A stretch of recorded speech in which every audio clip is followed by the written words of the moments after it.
Forget about finding your motivation. Seriously, we're here to completely dismantle that idea, expose it for the fragile myth that it is. Today, we're going to reforge your entire approach to getting things done. We're building it not on some fleeting feeling, but on the cold, hard steel of unbreakable discipline. So let's just dive right in with a question that should, honestly, stop you in your tracks. What if the entire concept of waiting to feel ready, what if it's a trap? A lie that's been designed to keep you average, distracted, and weak while the world just passes you by. That's the core idea we're digging into. And look, this is the brutal truth of it. The elite, the top 1%, the people who are actually building and creating things of value, they don't run on motivation. They don't wait for a feeling. They operate on a framework of non-negotiable absolutes. The task is the task. Your feelings? Totally irrelevant. You just get it done. Period. But that begs the question, right? Why is that so unbelievably hard for the rest of us? Well, it's because we're fighting a battle we are not biologically equipped for. Think about it. Our ancient brains, they were wired for scarcity, for survival. And we've just thrown them into this world of just unprecedented abundance and easy pleasure. Every single notification, every scroll, every cheap thrill, it's like a precisely engineered weapon aimed directly at the core of your ability to focus. This is where we have to correct a fundamental misunderstanding about dopamine. For years, we've been told it's the pleasure molecule, right? The reward. But neuroscientists, guys like Andrew Huberman, they've made it crystal clear. Dopamine is not about the pleasure of having the reward. It's about the motivation, the drive, the intense craving to go and get the reward. You can think of it as the gas pedal for seeking things out. And this right here, this is the hardware it all runs on. The mesocorticolimbic pathway. It is ancient, it is incredibly powerful. This is the exact same circuit that drove our ancestors to hunt, to gather, to survive. And today, it's the very same circuit that social media, junk food, and all kinds of drugs tap into and frankly hijack. This is the core of your entire motivation system. So, it's absolutely critical to understand this distinction. Wanting, which is driven by dopamine, can be completely limitless. It can trap you in this cycle of endless seeking. But liking, the actual enjoyment, that's temporary and involves a whole host of other brain chemicals. Our modern world is perfectly engineered to maximize your wanting, often at the expense of your liking, leaving you feeling perpetually unsatisfied and always chasing that next hit. Dr. Anna Lemke from Stanford has this great way of explaining it with the pleasure-pain balance. Just imagine a level seesaw in your brain. When you experience pleasure, it tips one way. But your brain, it demands balance. It's called homeostasis. So it pushes back by tipping the seesaw towards pain. After every high, there has to be a low. So what happens if you constantly bombard your brain with easy dopamine? Well, your baseline level of dopamine starts to drop. You need more and more stimulus just to feel good. And those hard things in life, the things that really matter, they just don't provide enough dopamine anymore to feel worth pursuing. Your drive is being systematically killed. So, you hear that science and you realize, wow, a casual approach just isn't gonna work, is it? Trying to cut back a little is like trying to politely negotiate with a hijacker. If your very biology has been compromised by the world around you, your response has to be just as powerful. It has to be extreme. And Cal Newport, he just drives this point home with brutal clarity. This isn't about being messy or disorganized. This is about your mental fitness. If you cannot resist the urge to check your phone at every single moment of boredom, you are cognitively out of shape.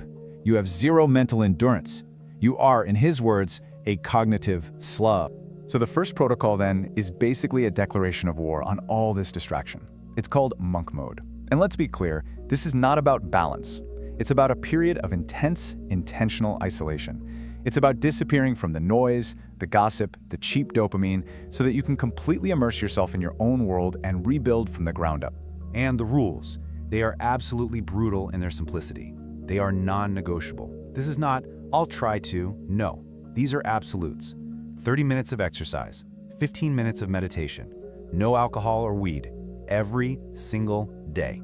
It doesn't matter if you're tired, if you're sad, or if the sky is literally falling. You get it done. This is the foundation. But you know, a protocol like monk mode is a reset. How do you actually maintain this kind of change? Well, the secret isn't more willpower. Willpower is like a muscle, it's a finite resource that gets depleted. Lasting change comes from architecture. As James Clear famously says, you don't rise to the level of your goals, you fall to the level of your systems. And this right here is the blueprint for that architecture, James Clear's 4 laws of behavior change. To build a good habit, you engineer your environment to make the cue obvious, the craving attractive, the action easy, and the reward satisfying. And to break a bad habit, you just do the exact opposite. You make the cue invisible, the craving unattractive, the action difficult, and the outcome totally unsatisfying. See, it's not about trying harder, it's about designing smarter. And here are 2 super tactical formulas to put this into action like right now. First, the implementation intention. Don't just say, I'll meditate. No, you say, I will meditate for 15 minutes at 7 a.m. in my living room. You give your habit a specific time and a place to live. Second, habit stacking. You link your new habit to one you already do. So after I pour my morning coffee, I will immediately sit down to meditate. You let the momentum of an old habit carry you right into the new one. No guesswork, just pure execution. So why are we doing all this? Why reset your dopamine and build all these rigid systems? Because it unlocks the end game. It gives you the ability to perform what Cal Newport calls deep work. These are professional activities you do in a state of absolute, distraction-free concentration that push your cognitive limits. This is how you create real value in the world and master incredibly hard skills. The formula is so elegantly simple. High-quality work produced equals the time you spend multiplied by your intensity of focus. Now, most people just try to put in more time, more hours. But the variable that creates true leverage, the one that the disciplined mind can actually control, is the intensity of that focus. If you double your intensity, you can literally double the quality of your output in the exact same amount of time. And what's amazing is that this has a real physical basis in your brain. When you're distracted, your neural circuits are firing chaotically all over the place. But when you engage in deep work, you practice one specific skill circuit over and over again. This process builds a fatty sheath called myelin around those neurons. You can think of it like insulation on a wire. The thicker the myelin gets, the faster and more efficiently that circuit fires. Deep work literally makes your brain better and faster at the thing you're doing. Which brings us to the ultimate mental shift. This is really the final level of this whole process. It's a concept that comes from Andrew Huberman's work. Instead of getting your dopamine hit from the reward at the end, the paycheck, the praise, you train your brain to release dopamine from the friction and the struggle itself. You literally teach yourself through internal self-talk that the effort is the good part. And when you do that, you create an infinite source of internal motivation, one that's driven by the process, not the prize. So, we end right back where we began. Motivation? It's just a fleeting, unreliable feeling. Discipline, on the other hand, is a choice. It's a skill you can build. It's an architecture you can design. It's a neurobiological process you can actually control. So the only real question left is, which one are you going to choose to build your life on? The shifting sand of feeling or the solid bedrock of choice?